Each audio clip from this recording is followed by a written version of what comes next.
Om Swastiastu. Assalamualaikum warahmatullahi wabarakatuh. Shalom, salam sejahtera, namo buddhaya. Yang terhormat Ibu Kepala SMP Negeri 3 Kuta Utara, yang saya hormati Ibu narasumber Niketon Ari Kesuma Dewi SSMA, yang saya hormati Bapak Ibu Guru beserta staf pegawai SMP Negeri 3 Kuta Utara, serta siswa-siswi SMP Negeri 3 Kuta Utara yang saya banggakan.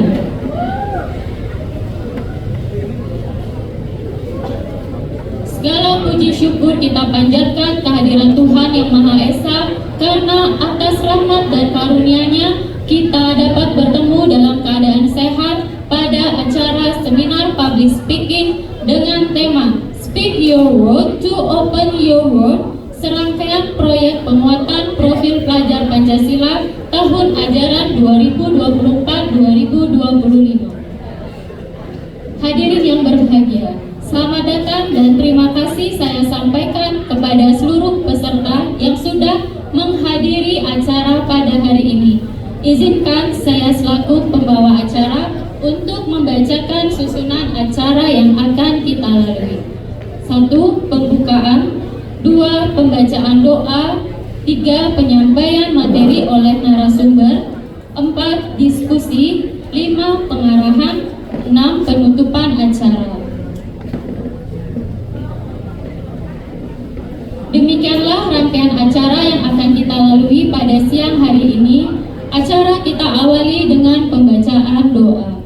Kepada petugas disilahkan. Hadirin dimohon berdiri.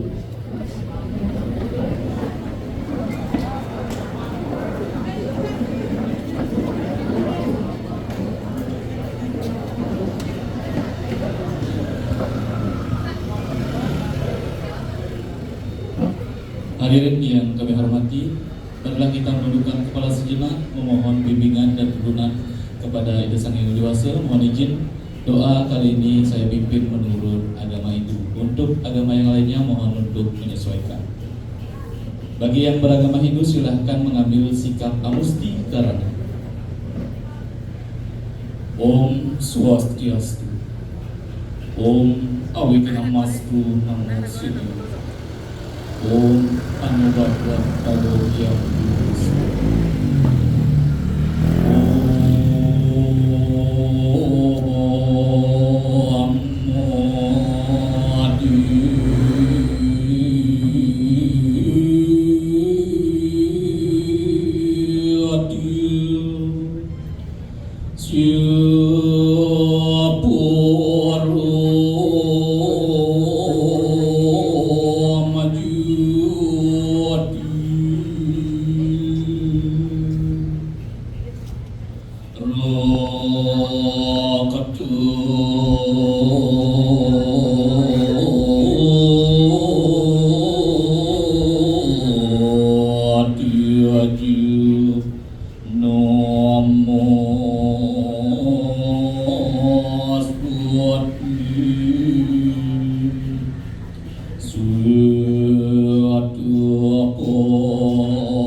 Om Hyang Widi, Tuhan yang Maha Kuasa, puja pangastuti dan angayu bagi kami panjatkan kehadapan Hyang Widi. Karena atas asam kardawara nugraha Hyang Widi, kami keluarga besar SMP Negeri 3 Kuta Utara dapat melaksanakan acara seminar public speaking dengan tema Speak Your Word to Open Your World pada hari ini, Senin tanggal 26 Agustus tahun 2020, dengan suasana yang penuh dengan semangat, sukacita, dan rasa syukur. Om Hyang Widi, Tuhan yang Maha Bijaksana, kami menyadari sepenuhnya bahwa segala keberhasilan adalah karunia Hyang Widi. Oleh karena itu, dalam ketulusan hati dan kemurnian budi, kami memohon, berikanlah kami buah pikir dan ide cemerlang dalam kegiatan ini. Bukakanlah pikiran kami, sucikan hati dan jiwa kami, agar mudah menerima pengetahuan dan melaksanakan sesuatu yang bermanfaat dari hasil kegiatan ini. Om Hyang Widi, Tuhan yang Maha Pengasih, hanya kepadamu-lah kami memanjatkan doa dan memohon anugerahilah kami. Berikanlah kami keselamatan, lindungilah kami dari hal-hal yang tidak baik, bebaskanlah dari segala rintangan dan hambatan, sehingga acara ini dapat berjalan dengan lancar dan mencapai hasil sesuai dengan apa yang menjadi tujuan mulia kami. Om Asriyam Bhawantu Sukam Bhawantu Sabdawardiyastu Tatastu Suam. Om Santi Santi Santi. Om.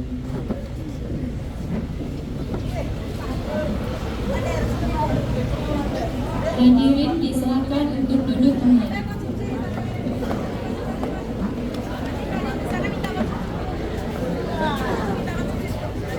Dan dipersilakan menikmati kudapan yang telah disediakan. Selanjutnya, marilah kita menapaki acara inti, yaitu penyampaian materi dari Ibu Niketut Ari Kesuma Dewi SSMA. Sebelumnya, Ibu ingin bertanya, apakah anak-anak sudah pernah berjumpa dengan Ibu Niketut Ari Kesuma Dewi? Nah, kata pepatah, tak kenal maka tak.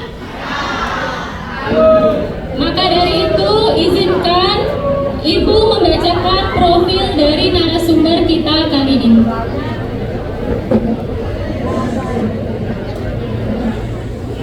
Hari ini kita sudah kedatangan narasumber yang sangat luar biasa, yang tentunya dapat menginspirasi kita semua.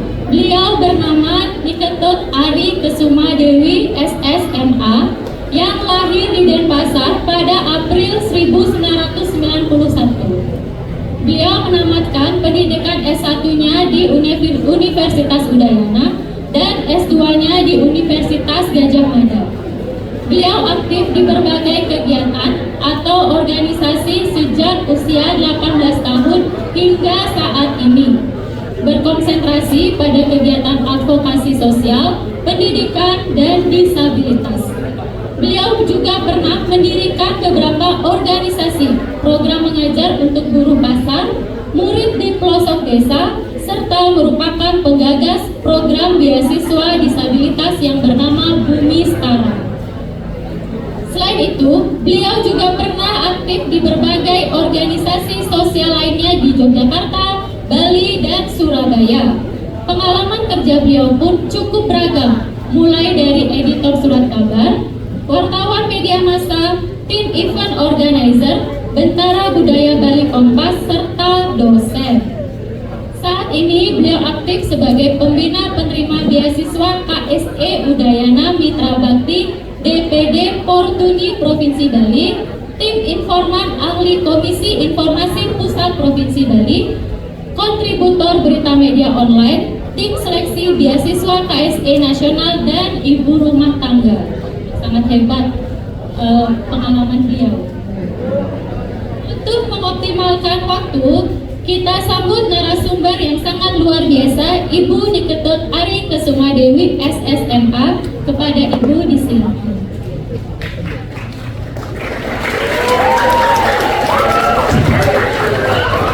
Oke, izin ya. Selamat siang. Udah sarapan? Ya, udah sarapan, udah makan siang? Sembari mendengar, oh belum? Ya, sembari menunggu ini ya, sembari kita belajar bersama tentang public speaking, boleh jadi depannya ya. Nanti jangan buang sampah sembarangan ya. Oke, izin saya mau turun. Oke, hari ini kita akan belajar tentang public speaking. Ada yang tahu apa itu? Sudah ada yang tahu? Belum? Yang belum mana? Seberapa banyak yang belum tahu? Ayo coba angkat tangan. Yang belum tahu? Oh, berarti semua udah tahu. Ibu tanya dong ya. Belum? Yang sudah? Oke, gak apa-apa ya. Ada yang udah tahu, ada yang belum tahu. Gak apa-apa, kita belajar bersama. Public speaking. Public speaking. Oke. Oke, tadi sudah dijelaskan oleh moderator kita. Nama Ibu Ari, tinggal di Denpasar Selatan, kemudian kerja di berbagai bidang dan sektor. Ya, dulu waktu Ibu SMP, Ibu belum pernah membayangkan Ibu kerja di sektor ini. Ya, kalau udah membayangkan nanti setelah sekolah kerja apa, udah belum ada bayangan, belum ada ya, belum ada. Sama, Ibu juga di posisi kalian dulu sama teman-temannya Ibu ya. Tapi gak nyangka ternyata setelah dewasa Ibu pernah menikmati namanya beberapa posisi di beberapa sektor ini. Apa yang membawa Ibu ke sana? Salah satunya adalah public speaking. Ya, oke ya, nanti kita belajar bareng. Oke. Keberanian berbicara adalah langkah pertama untuk menjadi pemimpin masa depan. Ada yang mau jadi ketua OSIS? Ada? Ada siapa? Ada ketua OSIS? Ada yang jadi ketua kelas? Ada yang jadi ketua kelas? Gimana? Ya, nanti kalau kalian seiring berjalannya waktu ya, kalau udah besar, tamat SMP, SMA atau SMK, kemudian lanjutkan mau kuliah atau bisnis dan sebagainya, perlu yang namanya public speaking. Karena masih banyak, ada nggak yang berpikir kalau belajar public speaking sama Bu Ari nanti diminta jadi MC, diajarin jadi MC, jadi moderator, jadi penyiar, jadi apa? Oke ya. Nah, salah satu langkah pertama dari sekian banyak langkah yang ada untuk menjadi pemimpin di masa depan atau pemimpin saat ini adalah keberanian untuk berbicara atau menyampaikan gagasan, ide, pesan, apapun yang ada di pikiran kalian. Ya, mungkin pikiran kita sekarang udah sibuk ya, rame ya di pikiran kita ini itu ya. Tapi belum sempat disampaikan gagasannya kepada lingkungan yang lebih luas. Ya, nah public speaking akan memfasilitasi itu. Oke, bedanya saat saya berbicara bersama ibu kepala sekolah, sama moderator, sama guru yang lain, kan obrolannya lebih privasi ya. Saya tadi, yuk makan sate gitu ya. Ayo makan sate, saya ngobrol sama Bu Emma, ayo cari es kelapa gitu misalnya ya. Beda lagi ya ketika saya menjadi seorang penyaji atau narasumber saat ini ya. Saya tadi ngobrolnya sama Bu Erna, sekarang saya ngobrol sama orang yang saya nggak tahu namanya ya, jumlahnya banyak, ada cewek ada cowok, saya nggak tahu kelas berapa ini, nggak tahu. Tapi yang saya tahu kalian anak SMP Negeri 3 Kuta Utara, saya tahunya itu ya. Tapi yang pasti saya punya tujuan kenapa saya berdiri di sini, sharing tentang public speaking ya. Nah, saya mau tanya, harapan kalian belajar public speaking apa?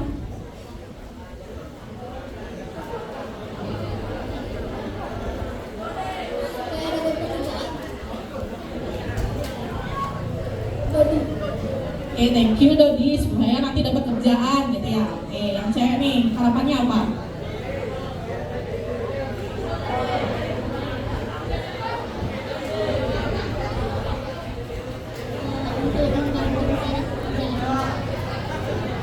Rata-rata untuk membantu nanti mencari pekerjaan.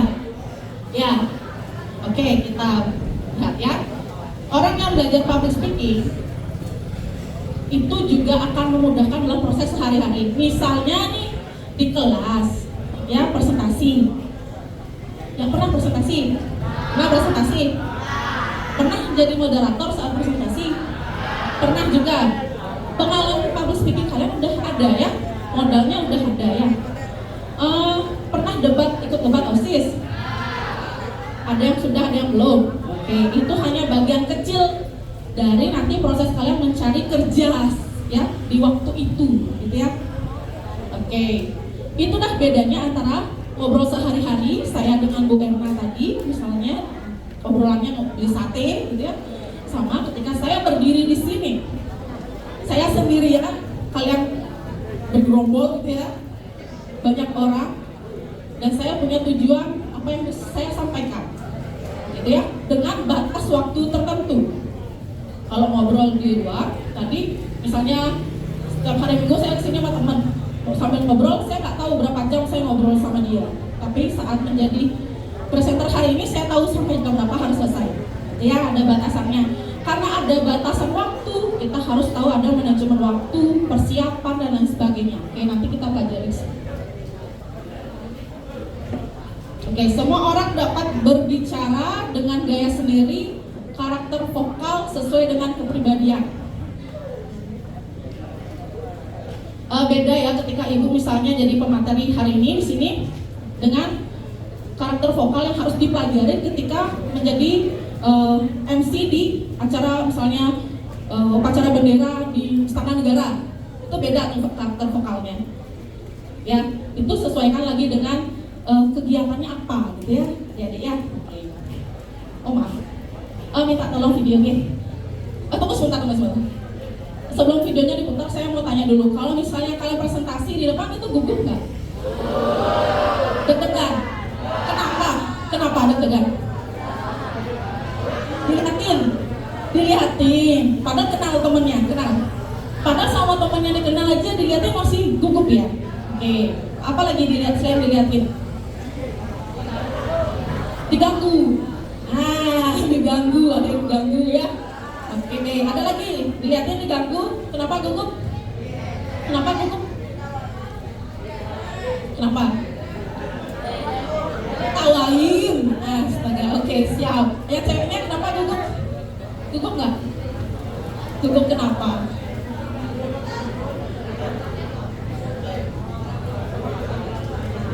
Kurang berat. Oke siap, thank you ya adik-adik saya. Oke ya, ada perasaan gugup. Nah, perasaan gugup ketika presentasi atau berada di depan itu adalah sesuatu hal yang wajar atau enggak? Oke, sebelumnya minta tolong Bapak, kita lihat video ya.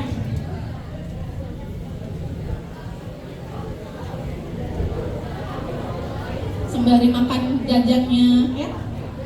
Tapi jangan buang sampah sembarangan.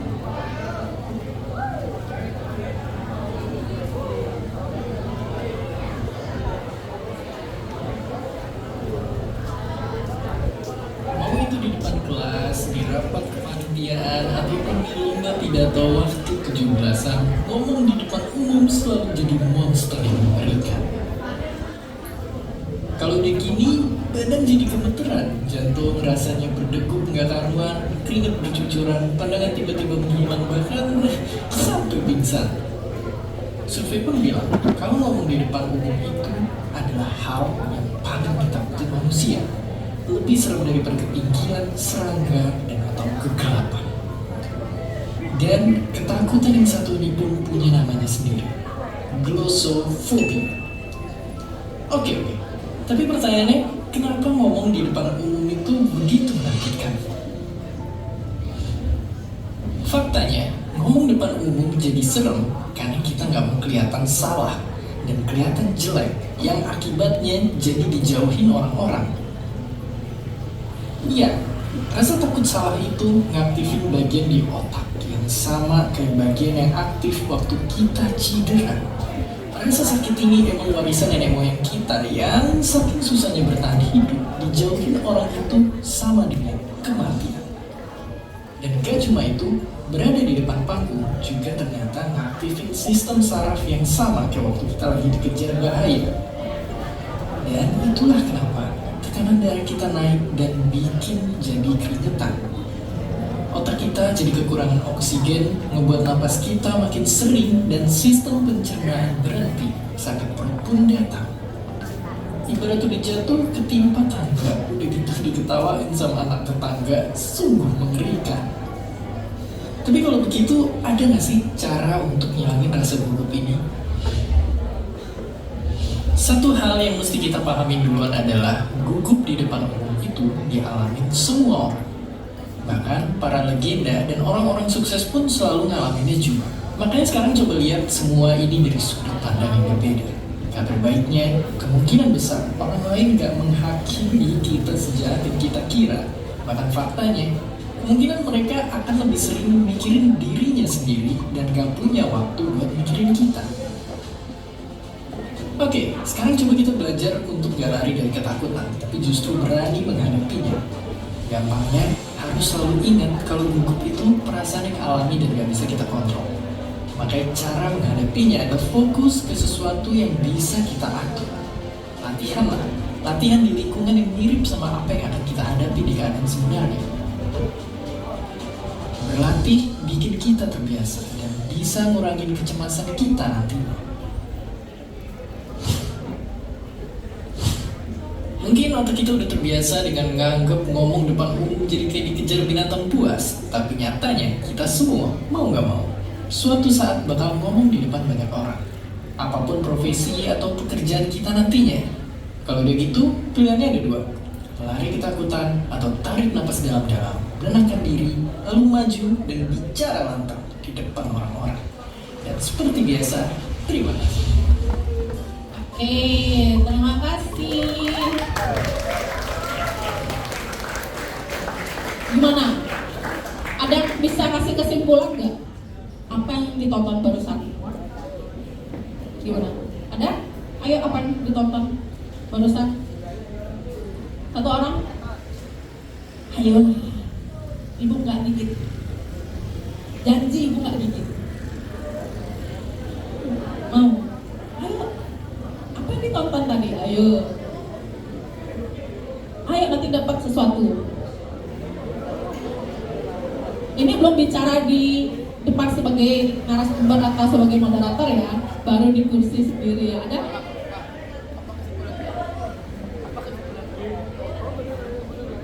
Jadi kalau ngomongin, perkenalkan nama saya Zulmelia Prabdiswari dari kelas 9B.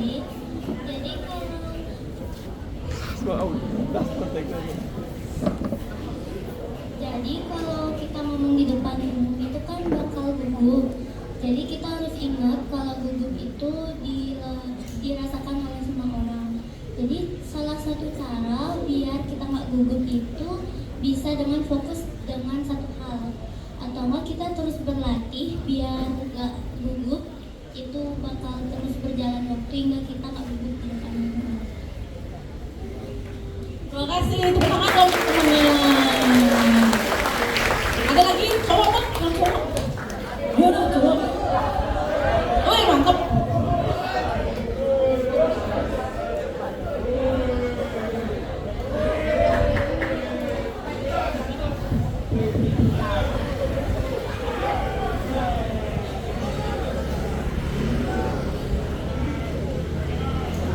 Oke, silakan. Jadi kesimpulan yang ada di video itu adalah cara mengatasi kegugupan dan ngomong di depan umum. Oke, gimana caranya? Lupa. Ya, itu kesimpulan itu. Oke, siap. Oke, terima kasih ya. Siapa namanya tadi? Andika. Andika, oke. Ini Ibu kasih.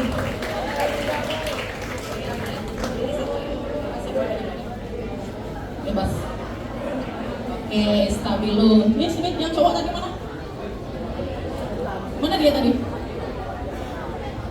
Sini.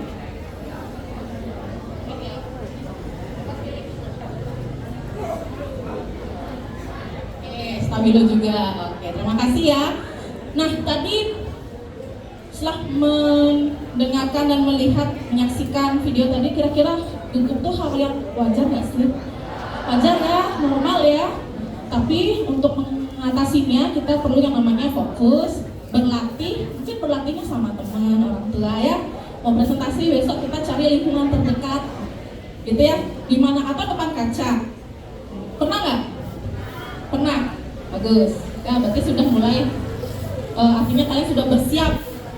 Saya siap untuk presentasi dengan cara saya presentasi depan kaca, bersama keluarga, sama orang tua dan sebagainya. Oke ya. Jadi sesuatu hal yang sangat wajar.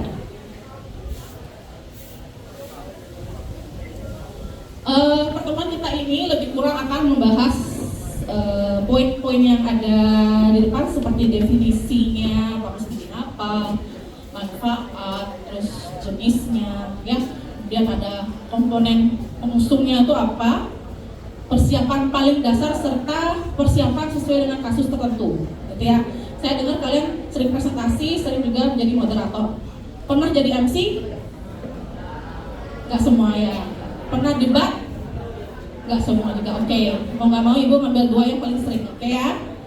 Dan berikutnya adalah hal yang perlu diperhatikan, oke ya. Ada sesi diskusi juga di akhir. Untuk definisi, public speaking adalah bicara di depan umum. Seperti saya saat ini, seperti moderatornya, ya. Oke, itu bedanya ketika ngobrol sehari-hari, ngobrol dengan orang tua dan teman, ngobrol di kursi ini, beda ya? Beda nggak? Beda ya. Ngobrol di kursi sini sama temennya, belum tentu topiknya tuh sudah ditentukan dari kemarin-kemarin, ya, spontanitas aja, gitu ya. Tapi kalau saya sudah pasti, saya tahu apa yang harus dibicarakan, topiknya, dengan batas waktu tertentu. Kemudian public speaking adalah suatu bentuk komunikasi yang dilakukan oleh seseorang atau kelompok atau tim, ya, untuk menyampaikan ide, pesan, gagasan, informasi yang dirasa dibutuhkan oleh audiensnya. Ya, saya punya tujuan agar kalian setidaknya sekarang sudah tahu public speaking itu apa, meskipun hanya dasar. Gitu ya, saya sudah punya tujuan, gitu ya. Dengan audiensnya adalah kelompok yang belum tentu saya tahu latar belakang keluarganya, gitu ya. Kalau ngobrol sama teman, minimal saya tahu misalnya namanya siapa secara spontan, rumahnya di mana, gitu ya. Kelas berapa tuh umumnya saya udah kenal orangnya. Tapi yang seperti ini belum tentu.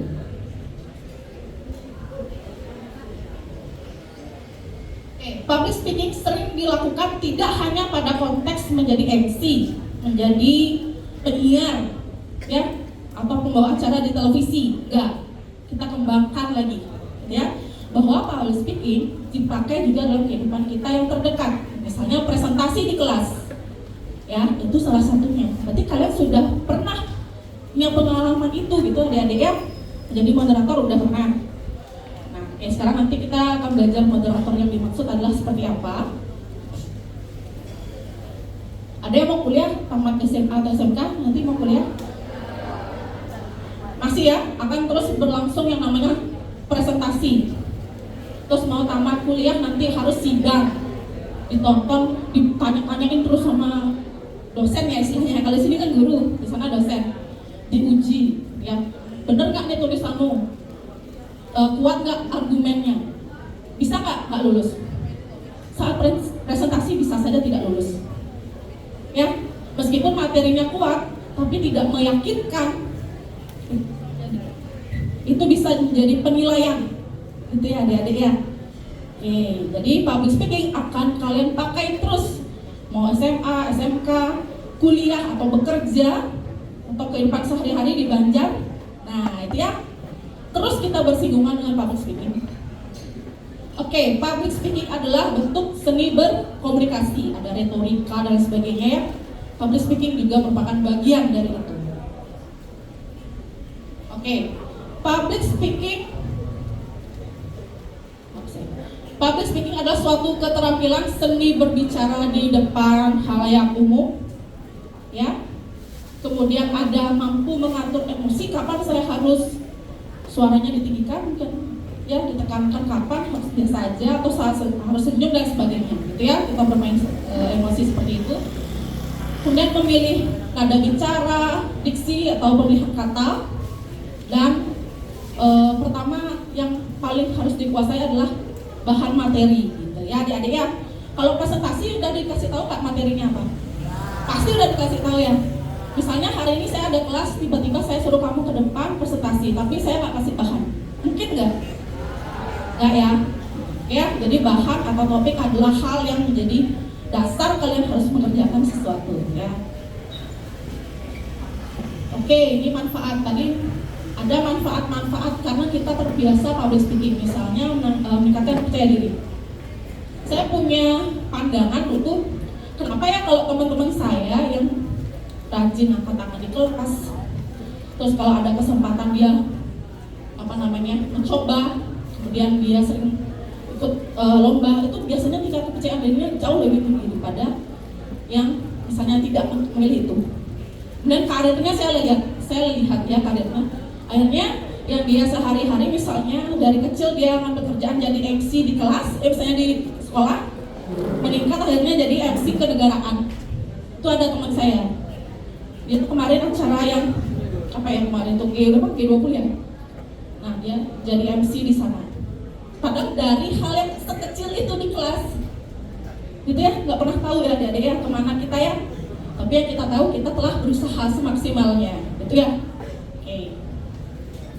Meningkatkan kepercayaan diri, meningkatkan kemampuan komunikasi karena kita terus berlatih, kita terus mencari bahan, kita terus mencari wawasan, gitu ya. Jadi apa yang ada di pikiran kita terus berkembang, gitu ya. Mempermudah penyampaian dan informasi karena terus berlatih. Berani nantangin diri. Jangan nantangin orang aja, nantangin diri kalian sendiri. Ya, berani nggak nantangin diri sendiri karena musuh yang paling berat itu diri sendiri adik-adik. Ya. Oke. Meningkatkan kemampuan persuasif. Punya barang nggak? Punya barang yang bisa dijual? Jualan pulsa. Ada yang jualan sini? Jualan online? Ada? Apa jenisnya? Mau mulai usaha? Mau menambah modal? Mau nyari perlu modal nih? Saya perlu nyari orang yang mau kasih saya modal dengan jumlah yang besar. Saya mau pameran produk saya, misalnya punya keterampilan membuat gelang gitu ya, misalnya gantungan kunci skala besar misalnya, kok kayaknya minatnya tinggi nih, tapi saya mau cari modal yang lebih. Saya carilah pemodal, saya presentasi bahwa produk saya menjanjikan. Salah satunya adalah public speaking, untuk meyakinkan pemodal itu mau naruh saham ya, untuk memodalin kita, atau mau ngerayu orang tua juga ya, modalin dong Pak gitu ya, tapi dengan bahasa lebih ini ya, lebih akademis ya, pasti dikasih gitu. Oke ya, kemudian meningkatkan, berguna di bidang profesional, cari pekerjaan tadi. Mau cari pekerjaan, membuat lapangan pekerjaan, semua membutuhkan yang namanya public speaking. Oke, public speaking itu ada MC, moderator, ya, MC, moderator, pembicara, penyaji, orator, itu yang masih orasi ya, yang menggebu-gebu. Pernah lihat Soekarno misalnya salah satunya ya, itu bagus ya, orator yang luar biasa ya. Dan penceramah keagamaan, ya misalnya di gereja, di pura, ya di masjid ya, itu salah satunya membutuhkan kemampuan public speaking. Motivator, presenter, host, dan stand up comedian itu juga perlu. Jadi semuanya perlu adik-adik. Ya, bersyukur sekali sekolah ini telah memberikan kesempatan kalian untuk belajar public speaking di usia sedini ini. Ya, mungkin kalau angkatan kami dulu internet nggak ada gitu ya, masih susah ya aksesnya. Nggak kebayang apa ya habis ini, karir apa yang bisa saya dapatkan ya, kemana ya gitu ya. Sekarang udah bisa kalian cari-cari ya, udah banyak ya guru-guru yang mendampingi dan teknologi yang mendukung untuk mencari informasi tersebut. Bayangkan ya, ada yang mau jadi pengacara, hakim, ada, wah mantap, ini public speaking harus kuat sekali ya. Ternyata saya mau jadi guru juga harus kuat public speakingnya. Ternyata ya, guru-guru kalian itu kemampuan public speakingnya kan bagus ya di kelas ya, sehingga kalian bisa mendapatkan ilmunya gitu loh, paham. Itu kan karena kemampuan public speakingnya. Selain ilmunya yang bagus, public speakingnya juga bagus. Ya, ada yang mau jadi jurnalis, wartawan. Itu ketika ngobrol sama narasumbernya, nah itu juga perlu kemampuan untuk public speaking. Ya, semua adik-adik, coba deh, cita-citanya apa lagi? Tentara, perlu juga. Ya, misalnya tentara, kamu diterima sebagai tentara TNI ya, kemudian bertemu dengan tentara di Amerika gitu ya, harus ya, misalnya disuruh presentasi, gimana? Ya, ada lagi cita-citanya apa lagi dong?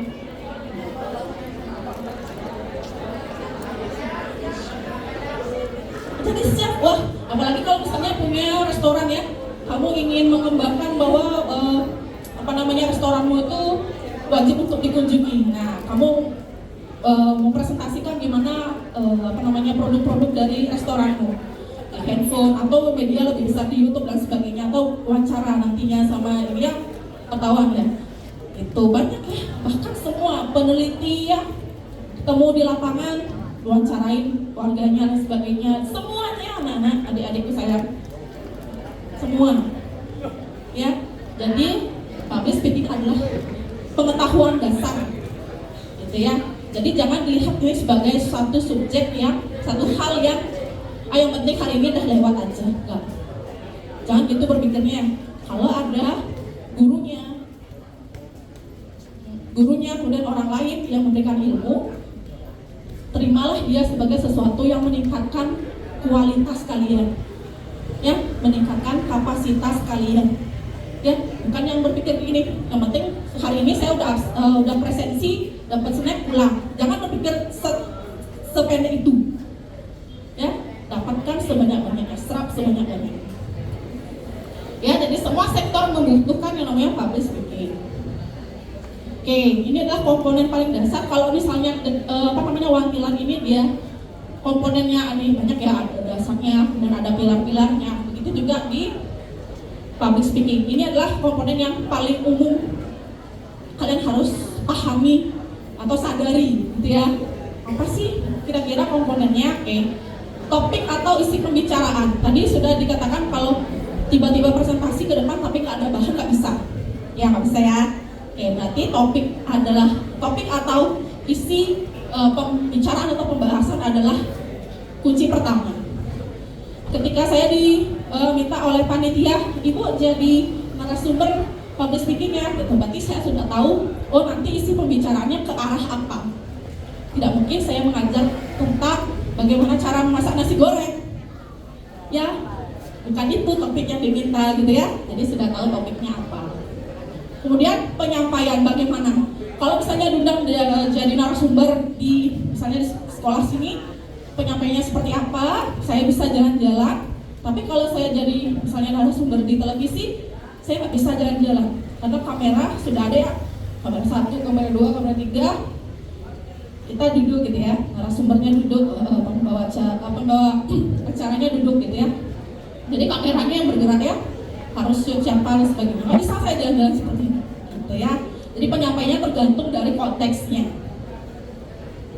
Oke, berikutnya adalah bahasa tubuh. Bahasa tubuh ini biasanya untuk menghidupkan suasana, gitu ya. Tapi ada yang memakai, ada yang tidak. Itu silakan menurut keyakinan kalian saja. Bagaimana cara menghidupkan suasananya. Kemudian ada alat bantu visual. Ini salah satu PBT ini adalah alat bantu visual, video tadi juga ya. Kalau zaman dulu belum tentu ada alat bantu visual seperti ini ya, anak-anaknya. Misalnya gurunya atau guru atau dosennya di depan dia memang menjelaskan gitu ya. Atau misalnya dia nulis di papan aja gitu ya. Nggak ada yang kayak gini. Ini adalah teknologi yang sangat membantu adik-adik juga, kita semua. Oke, itu komponennya. Kalau bicara tentang persiapan dasarnya, apa? Topik. Tahu dulu. Yang pernah presentasi siapa ya? Nah, tentang apa waktu itu?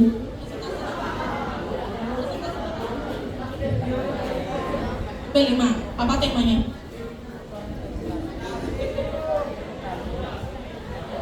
Demokrasi, tentang demokrasi. Oke, berarti temanya itu ya demokrasi ya. Oke. Topiknya udah tahu demokrasi. Kemudian setelah tahu bahannya dapat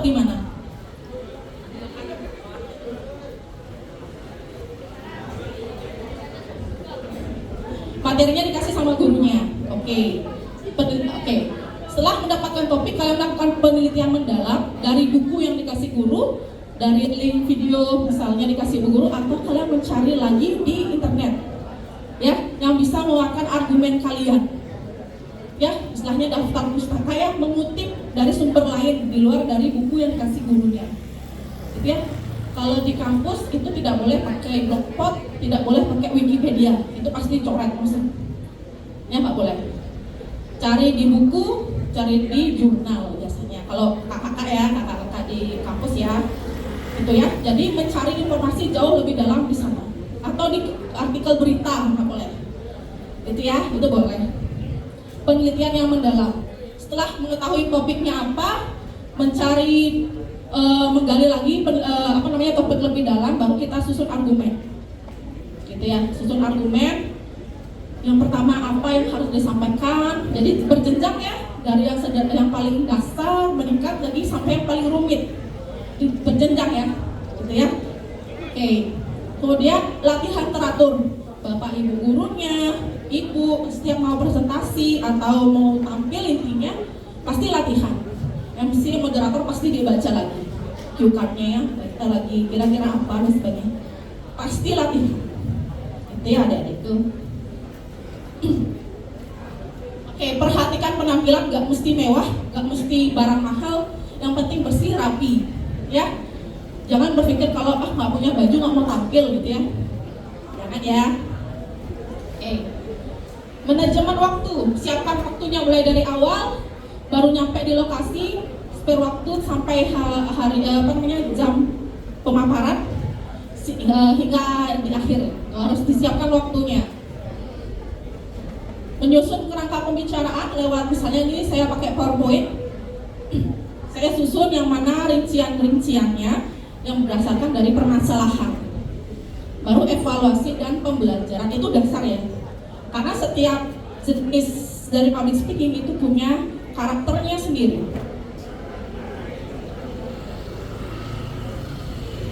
Berbicara di depan umum adalah kesempatan untuk berbagi ide-ide besar dan menanamkan keyakinan pada orang lain. Punya ide besar tapi nggak pernah dibahasakan, tidak pernah disampaikan, orang nggak pernah tahu. Orang tidak pernah tahu kalian sehebat itu. Ya, punya ide tapi disimpan sendiri, nggak pernah dibicarakan. Ya, oke ya. Jadi ini adalah berbicara depan umum. Kita bicara tentang keberanian. Ya, mulai belajar ya adik-adik ya.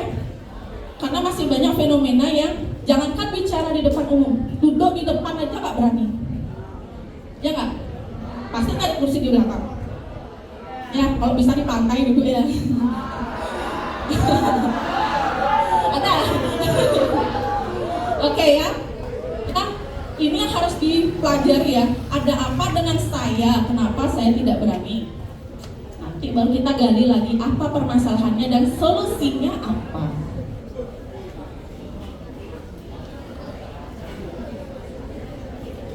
Jadi nanti bahan presentasi ini bisa kalian minta sama Bapak Ibu Guru ya, udah Ibu kirimkan.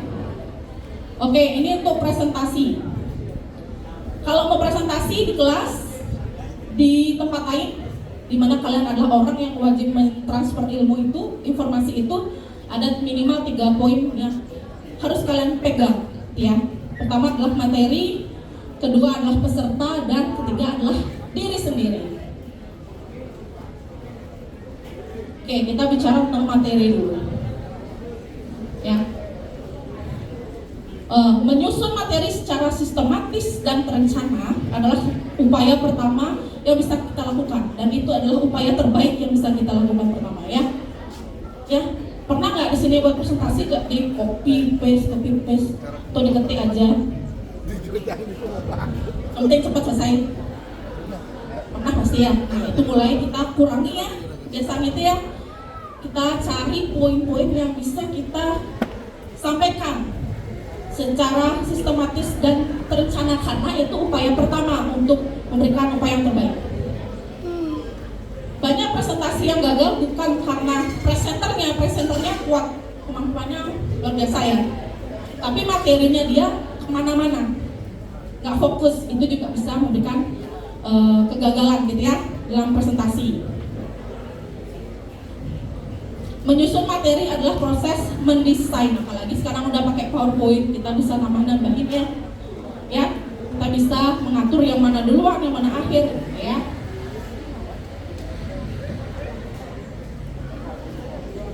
Oke, rekomendasi cara menyusun presentasi. Pertama adalah menentukan tujuan. Kenapa kalian presentasi? Kenapa presentasi? Disuruh. Setelah disuruh dikerjakan. Kenapa dikerjakan? Karena tugas, kewajiban. Fungsinya melaksanakan kewajiban biar apa? Dapat nilai. Mau nilai yang gimana? Yang paling bagus ya? Yang paling bagus. Ya, berarti kalian harus tahu bahwa untuk mendapatkan nilai yang terbagus saat saya presentasi adalah mempersiapkan semua ini. Ya, saya tujuannya saya mencari nilai yang paling bagus, jangan yang paling rendah ya. Saya mau menghabiskan waktu saya selama 1 jam di rumah itu untuk memaksimalkan 1 jam saya dan ke depan untuk memberikan nilai yang terbaik. Itu ya, investasi namanya ya. Jadi kalau misalnya saya tahu tujuan saya presentasi hari ini untuk dapat nilai dan juga untuk memberikan sharing kepada teman-teman bahwa saya juga bisa meningkatkan kualitas teman-teman dari mereka melihat saya, mendengarkan saya, menyimak saya. Gitu ya. Jadi punya tujuan. Tujuannya misalnya, oh demokrasi itu teman-teman tahu demokrasi. Gara-gara kalian mereka tahu demokrasi. Gara-gara kalian mereka tertarik dengan demokrasi yang sehat. Karena kalian ya. Jadi terinspirasi teman-temannya, oh kayak gitu ya, oh gitu ya, oh gitu ya. Oke, karena kita sudah tahu tujuannya mau kemana ya.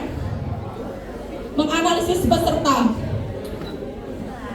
Kalau misalnya kita mau presentasi, siapa nih pesertanya? Teman sekelas, teman sekelompok, hanya teman sekelompok saja. Sekelas, ada bu gurunya, ada bapak gurunya ya. Nanti kalau lomba presentasi tingkat nasional misalnya, siapa lawan kalian? Orang yang lebih besar, oleh banyak kita nggak tahu siapa dia. Ya, kita harus tahu siapa pesertanya. Seperti ibu misalnya, diminta presentasi tapi ibu ingin tahu ini murid kelas berapa. Karena kalau kalian misalnya bukan anak SMP, misalnya anak TK, nggak mungkin ibu melakukan seperti hal ini, gitu ya. Mungkin lebih ngajak bermain.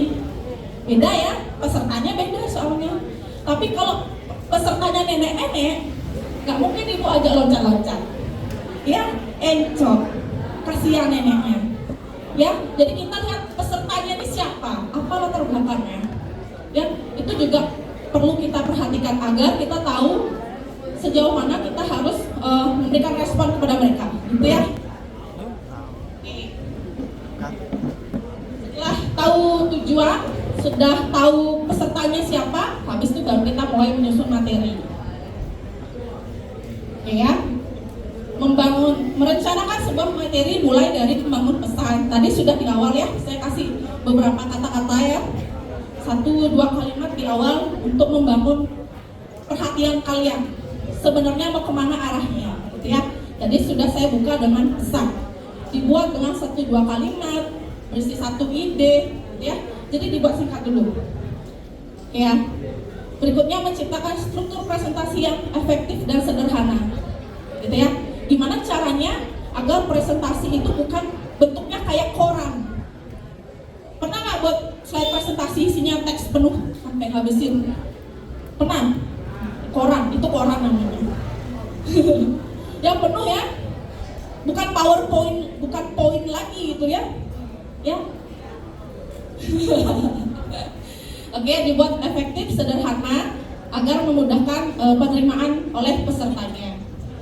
Baru kita merangkai sebuah pembukaan dengan melihat situasi, masalah, pertanyaan, dan respons. Tadi saya tanya situasinya, ada yang tahu public speaking nggak? Ternyata ada yang tahu, ada yang nggak. Jadi saya sudah bisa tahu kondisinya seperti apa. Kemudian saya tanya, apa sih public speaking? Apa turunannya public speaking? Ternyata di situ saya temukan permasalahan. Tidak semua tahu apa jenis-jenis public speaking. Ya, Dari permasalahan itu saya buat daftar pertanyaan yang kira-kira saya bisa merespons kalian secara menyeluruh, gitu ya. Berarti dasar public speaking, manfaatnya, jenis-jenisnya, dipakai saat apa, dan sebagainya ya. Jadi kita beranjak dari permasalahan orang lain, baru kita respons. Dibuat list pertanyaan, gitu ya, adik-adik ya.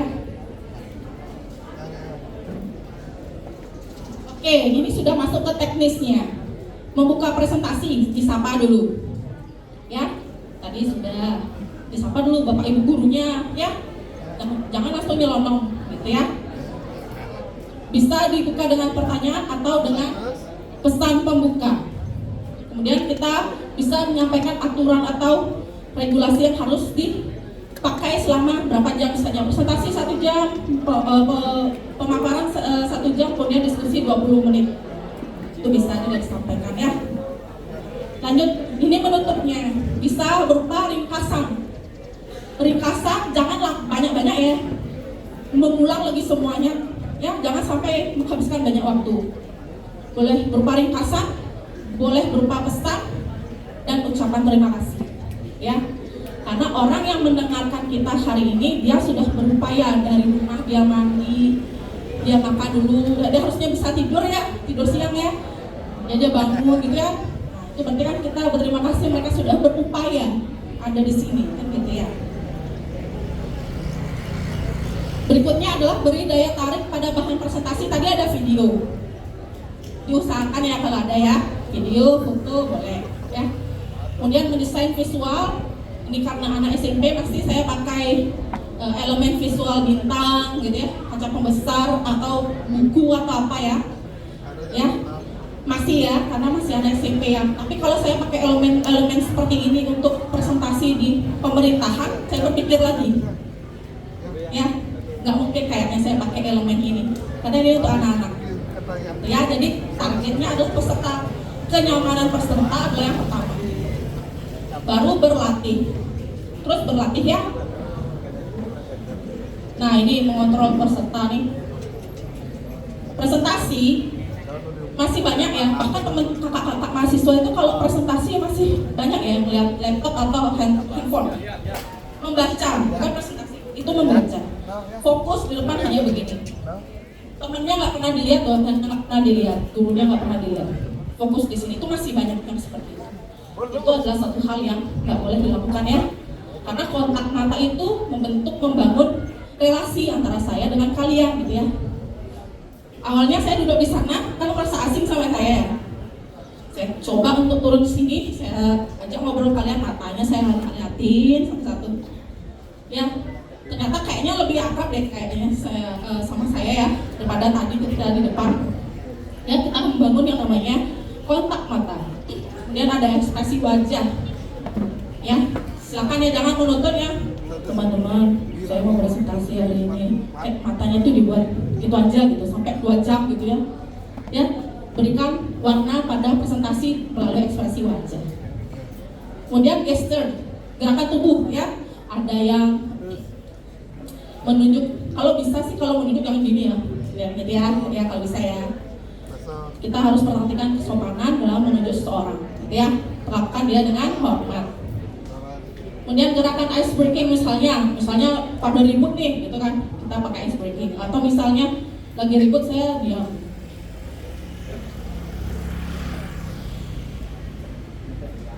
Kok diam? Langsung diam ya. Itu salah satunya untuk mengontrol peserta, gitu ya. Dan berikutnya adalah memberikan hadiah kecil. Tadi ada yang memberikan respon, sudah saya kasih ya. Tadi mana dia? Ini ya. Oke. Itu salah satu untuk mengontrol peserta. Ya. Saya sendirian di sini aja belum tentu didengar oleh kalian, oleh audiens ya. Tapi itu hal yang umum terjadi. Itu ya adik-adik ya. Ya, tapi kalau saya dulu pernah ikut pelatihan kepemimpinan di Akademi Militer, itu pernah saya ikut pelatihan itu ya. Benar-benar luar biasa ya. Untuk noleh, dan kepalanya noleh ini aja ragu rasanya. Ya, ini masih enak, ya ngobrol makan. pada saat ibu ikut bimbingan di Akademi Militer di Magelang, itu beda lagi kondisinya. Belum, ya. Nah, ini memperhatikan diri sendiri. Pakai pakaian nggak mesti mewah, nggak mesti paling mahal, nggak mesti paling ngejreng. Yang penting rapi, sopan, tidak bau. Ya. Yang berikutnya adalah persiapkan diri 10-15 menit untuk persiapan. Secara teknis, laptopnya kah, atau HP-nya, atau materinya, tempat duduk yang nyaman di mana, ya. Siapkan waktu, berikan kalian untuk duduk tenang. Siap, saya siap, gitu ya. Gak apa-apa, ya. Jadi kita perlu belajar tentang manajemen waktu.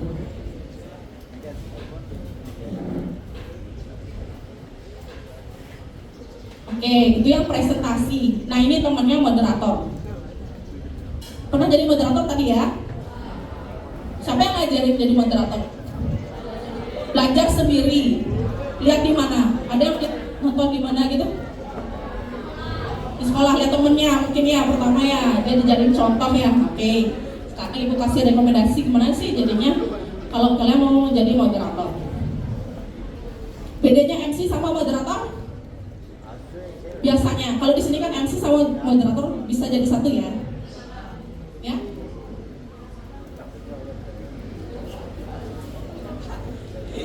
Ya, oke. Ya, kalau MC acaranya dari jam 8 sampai jam 6, dia tetap jam 8 sampai jam 6 ada di sana. Dia mengontrol dari jam 8 sampai jam 6. Tapi moderator, dia hanya memegang satu sesi khusus. Satu sesi khusus diskusi. Gitu ya. Misalnya ada 3 diskusi, moderatornya beda-beda, berarti moderator satu dia bertugas untuk satu sesi, moderator yang lainnya bertugas untuk sesi lainnya. Atau boleh juga kalau misalnya dia kuat untuk 3 sesi, boleh. Ya, itu MC. Tapi dia tidak bukan merupakan orang yang bertugas menutup acara secara keseluruhan. Itu bukan tugasnya moderator, itu MC yang punya ya. Oke.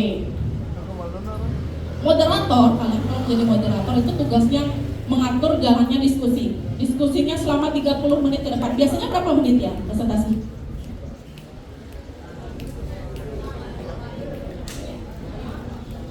Ya, oke, saya anggap 10 menit ya. Jadi bagaimana moderator punya kekuasaan untuk mengatur teman-temannya.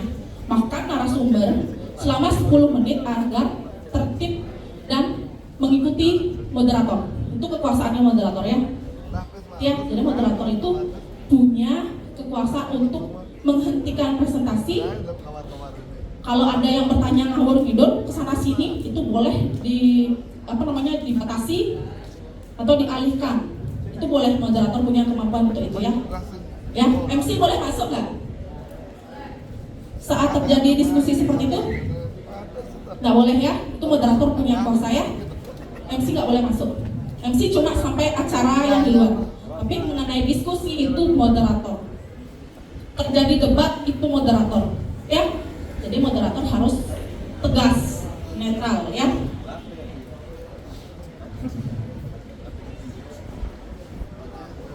Moderator harus memiliki keterampilan lebih, memimpin jalannya diskusi, kemudian menjadi penengah kalau ada perdebatan, ya.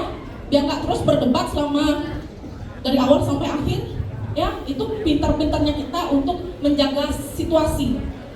Nanti dialihkan pakai pertanyaan yang lebih menurunkan tensi, gitu ya. Kalau temennya misalnya diejek-ejek temennya, ada yang bertanya temennya diketawain, nah moderator harus tegas. Mohon peserta jangan mengganggu jalannya acara. Itu kalian punya keberanian seperti itu, punya nggak? Takut ya. Itu ya ditanamkan ya keberanian, nggak galak ya, bukan galak ya, tegas ya, beda ya. Moderator sebelum acara tahu topiknya. Oh, ibu ini teman saya yang siapa namanya? Danis ya. Danis mau presentasi. Saya harus tahu sebagai moderator, saya harus tahu Danis itu mau bawa materi apa, gitu ya. Kemudian saya harus tahu Danis ini namanya, kelas berapa, nomor presensi atau absensinya berapa, kemudian akan membawa materi apa. Harus tahu dulu Danis ini latar belakangnya juga. Selain materinya, tahu latar belakangnya dan ini mau bawa apa, bahannya apa. Ya. Kemudian siapkan pertanyaan kunci. Nanti ketika jalannya acara, kan ada sesi tanya jawab. Ketika ditanya, ada peserta mau tanya, ternyata tidak ada. Jadi moderator siapkan pertanyaan kunci. Moderator boleh bertanya duluan. Ya, sembari menunggu pesertanya mau tanya, ada yang nanya atau enggak? Gitu ya. Boleh, moderator boleh nanya, mancing dia. Gitu ya. Saya pancing dulu, kasih pertanyaan, nanti pasti pesertanya 1-2 pasti dia nanya. Gitu ya, terinspirasi dari moderatornya. Kemudian saat pembukaan acara, perkenalkan dengan jelas, kasih tahu aturan mainnya gimana. Misalnya pemaparan dulu baru sesi tanya jawab, atau pemaparan langsung ada sesi tanya jawab. Itu kan tergantung ya kesepakatannya. Kalian yang harus punya kendalinya. Ya, 10 menit gimana nih? Berapa kali? Biasanya 10 menit atau 7 menit, berapa orang yang bisa bertanya? 1-2. 4 bisa. Jangan berantem deh. Oh ya, berarti sudah dalam waktu sekian sudah ketahuan lebih kurang penanyanya sekian orang, gitu ya. Berarti kalian sudah bisa mengatur. Jadi pada sesi diskusi ini akan dibuka untuk 2 orang penanya. Jadi udah ketahuan ya, gitu ya. Tapi kalau lebih panjang, saya buka 2 sesi pertanyaan, masing-masing sesi ada 3 orang penanya. Itu misalnya, itu silakan didiskusikan ya. Oke. Selama diskusi, kendalikan alur diskusi. Ada yang ribut, ada yang ngejek, ada yang apalah ya, banyak ya. Nah itu kalian moderator ketika seminar seperti ini punya kemampuan juga untuk menegur misalnya peserta untuk tertib, mendengarkan, seperti itu ya, boleh. Pancing pembicara untuk berkontribusi. Kalau saya sekarang menjadi narasumber cuma 1 di sini ya. Nah kalau misalnya banyak orang, ada 4 orang lah narasumbernya, tapi semua orang nanya sama saya. 3 narasumber ini nggak dapat pertanyaan. Gimana caranya moderator? Sampai habis waktu cuma 1 orang yang ditanya, 3 orang lagi nganggur, nggak ada pertanyaan. Gimana? Nggak ada yang nanya loh sama yang lain, cuma 1 orang aja. Ya, jadi moderator bisa mengalihkan dengan cara bagaimana pendapat ibu bapak yang sebelah tentang pertanyaan tadi, gitu ya. Meskipun pertanyaannya tidak untuk dia, tapi kalau memang tidak ada peserta yang bertanya kepada dia, bisa minta pendapatnya, gitu ya. Jadi semuanya berkontribusi. Kasihan narasumbernya diam nggak ada yang tanya, gitu ya. Kita sekarang pancing, gitu ya. Oke, selama diskusi berikan ruang untuk perbedaan pendapat, gitu ya. Misalnya kita melempar pertanyaan, saya kasih ke Dharma jawab, gimana menurut Yogi? Ya, ternyata ada perbedaan, biarkan perbedaan itu hidup. Atau kita pancing lagi misalnya Darel, gimana menurut Darel? Yang mana? Boleh ya? Ya, jadi saling ngobrol, ide gagasannya nggak berhenti di pikiran, gitu ya. Tuh ya, manajemen waktu.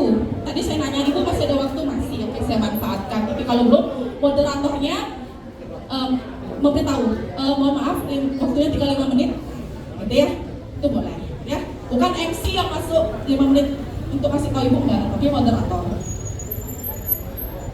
Sesi tanya jawab, arahkan pertanyaan dengan bijak. Saya ajar di seni public speaking, jangan tanya saya bagaimana servis motor, ya. Ya, jangan tanya saya, nggak ada hubungannya ya. Meskipun kadang saya tahu kadang gitu ya, tapi saya akan tidak jawab di sini karena tidak sesuai dengan topik. Jadi moderatornya bilang, mohon bertanya sesuai dengan konteks atau topik, jangan kemana-mana, gitu ya. Nah, kadang ada yang bercanda-canda ya, temannya bercanda ya, yang penting nanya ya, atau ngejailin temennya di depan ya. Ya, jangan ya. Jadi moderator itu punya kekuasaan untuk menghentikan pertanyaan yang tidak sesuai dengan topik. Oke, mendengarkan secara aktif dan lain sebagainya, sama ya. Setelah selesai narasumbernya ngasih materi, moderatornya masih rangkuman sedikit. Itu ya yang bisa diberikan kepada peserta dan dibawa pulang oleh peserta. Ucapkan terima kasih dan lakukan evaluasi misalnya setelah acara berlangsung. Coba tanya sama ketua panitia, gimana? Aku jadi moderator tadi aman gak? Menyenangkan gak? Peserta merasa dilibatkan gak? Gitu ya. Boleh tanya. Atau sama teman, gimana tadi aku pas jadi moderator? Udah cocok apa belum? Saya belum, apanya yang kurang gitu ya. Nah itu di list, pelajari lagi. Gak apa-apa, kita terus berkembang adik-adik ya. Terus berkembang, terus belajar. Ini ya, moderator jangan memihak ya. Karena merasa cocok sama salah satu narasumber, itu dipihak ya. Jangan memihak, itu ya netral. Kita mencari titik yang paling tengah. Seandainya ada konflik, kita bisa mengurangi konflik itu dengan sikap netralnya kita untuk mengurangi yang namanya ketegangan. Debat terutama ya, debat di TV ya. Kalau yang tadi saya contohnya masih sama ya, di TV One narasumbernya ngobrol panas suasananya, saling menyinggung satu sama lain, dan akhirnya salah satu narasumber menyiram narasumber yang lain di TV yang lagi live ya. Itu kan gimana itu, kok sampai ada siram menyiram gitu ya, kok narasumbernya disiram sama narasumber yang lain. Berarti moderator atau pembawa acara saat itu dia tidak bisa menuntut tegangan konflik pada saat itu sehingga terjadi kekerasan fisik ya, sampai disiram. Berarti kan kontrol tentang manajemen tentang penanganan ketegangan itu tidak dipakai. Meskipun orang-orang akan senang nonton kan, oh ya berantem gitu kan, seru-seru gitu ya, tapi tidak sehat untuk disaksikan. Ini untuk pemanfaatan teknologi kalau misalnya kalian jadi moderator tapi materinya online gitu ya, pakai Zoom atau Google Meet, pelajaran juga teknologi yang bisa dipakai gitu ya. Silakan, ini pengembangan. Kemudian improvisasi, misalnya terjadi perubahan yang mendadak, misalnya narasumbernya belum datang nih, satu lagi belum datang tapi jamnya harus dilaksanakan. Nah itu gimana improvisasi? Itu pasti ada kondisi seperti itu ya. Ya, itu pernah beberapa kali saya lihat kondisi seperti itu. Oke. Dengan latihan dan keberanian, setiap orang bisa menjadi pembicara hebat. Modalnya apa? Latihan dan keberanian. Jangan berani di kandang aja, ya disuruh ke depan takut. Ada gitu? Kayaknya enggak deh ya, kayaknya sudah berani semua ya. Berani maju ke depan? Berani? Kalau nggak berani nggak apa-apa, kita latihan bersama. Ada guru, pendamping, semuanya mendukung, mensupport kalian menjadi orang yang paling bagus, yang paling baik ya. Mulailah dari sekarang dan kita lihat bagaimana kata-kata bisa buka pintu peluang. Saya pernah di posisi kalian, saya udah pernah jadi anak SMP, nggak pernah tahu peluang itu sebesar itu. Dan saya yakini, apalagi ditemani oleh guru-guru yang luar biasa, saya yakini kalian menjadi orang yang sukses, orang-orang hebat ya. Oke ya, kita harus belajar yang namanya, salah satunya adalah public speaking. Nah ini, jangan dilakukan hal-hal ini ya. Jangan merasa angkuh ya dengan tidak melakukan persiapan. Nah yang penting besok udah lewat aja gitu ya. Jangan berpikir seperti itu. Semua yang baik adalah butuh persiapan. Siapin materinya dan semua yang kalian rasa bisa mendukung. Jangan terlalu mengandalkan bacaan atau slide terus dibaca, jangan lihat orang-orangnya, ya. Terus dia ke depan, lihat teksnya di depan, gitu. Lupa bahwa ada gurunya, ada temannya dan lain. Jangan sibuk sendiri, ya. Karena sekian orang sedang melihat kamu jangan sibuk sendiri melihat HP atau melihat bacaan aja, gitu ya. Oke. Kemudian menggunakan bahasa yang sesuai dengan umurnya, gitu ya. Kalau saya ngajar anak mahasiswa, saya nggak pakai bahasa sesederhana ini, karena teknisnya sudah teori, gitu ya. Udah pakai sudah pakai teoritikus, nama teoritikus siapa, gitu ya. Udah pakai konsep yang lebih berat. Tapi karena ini adalah anak-anak SMP, jadi bahasanya berbeda lagi. Mengabaikan kontak mata. nggak berani ngelihat audiensnya karena takut merasa terintimidasi ya. Teman-teman kadang jahil gitu ya, di ewer-ewerin atau apa ya, atau diketawain gitu ya. Pernah nggak sih gitu ya? Nah, itu bukan hanya kitanya sebagai presenternya yang perlu berubah, pesertanya juga perlu berubah ya. Jangan kayak gitu ya. Temennya lagi presentasi, pelajari juga apa yang mereka sajikan. Jangan terlalu cepat bicara atau lambat, tergantung temponya. Mau bahasanya apa, kondisinya apa, kalian bisa atur temponya, mau cepat mau lambat. Silakan sesuaikan.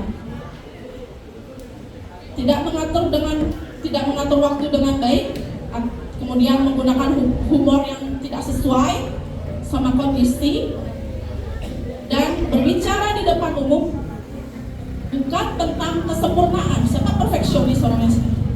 Pokoknya mau sempurna, pokoknya nggak mau ada celah dan sebagainya, ada kesalahan, ya. Jadi public speaking itu bicara bukan tentang gimana kita menjadi orang sempurna, tetapi tentang keberanian untuk didengar, ya. Ubah mindsetnya sekarang. Gimana caranya saya berdiri di sini, audiens saya mencoba untuk mendengar, dan minimal saya mentransfer ilmu saya.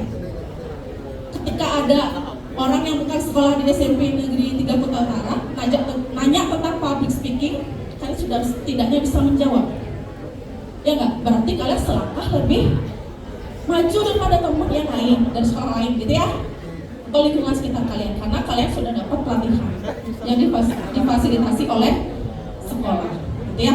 Jadi adik-adik tentang public speaking tidak bicara tentang bagaimana kalian menjadi murid hari ini, tidak hanya hari ini ya, pada SMP, tapi juga nanti bagaimana saat di sekolah SMA, di SMK, kuliah, ya, di Banjar, dimanapun kalian merasa dibutuhkan, ya. Dan jangan ragu untuk mengekspresikan ide-ide bagus kalian, bisnis kah, ya, atau ide-ide penelitian lainnya, gitu ya. Itu kan karena orang berani menyampaikan ide dan gagasannya, berani dia bicarakan, gitu ya adik-adik ya. Ya, jadi sekarang yang bisa kalian praktekkan adalah ketika di kelas terutama ya, presentasi untuk menjadi moderator dan presenter, gitu ya. Semoga materinya bermanfaat. Oke, ini adalah buku, judul buku yang bisa kalian cari di toko buku mana aja boleh, untuk menambahkan materi tentang public speaking.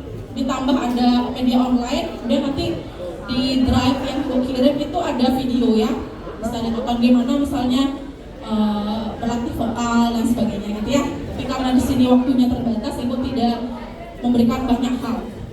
Tapi nanti bisa di sana dilihat ada materi tentang MC, membuat cue card MC, debat OSIS, itu bisa dipelajari juga. Ya, kita sama Bapak Ibu gurunya ya. Oke, mungkin itu aja dulu, nanti kita gabung ke sesi diskusi. Terima kasih.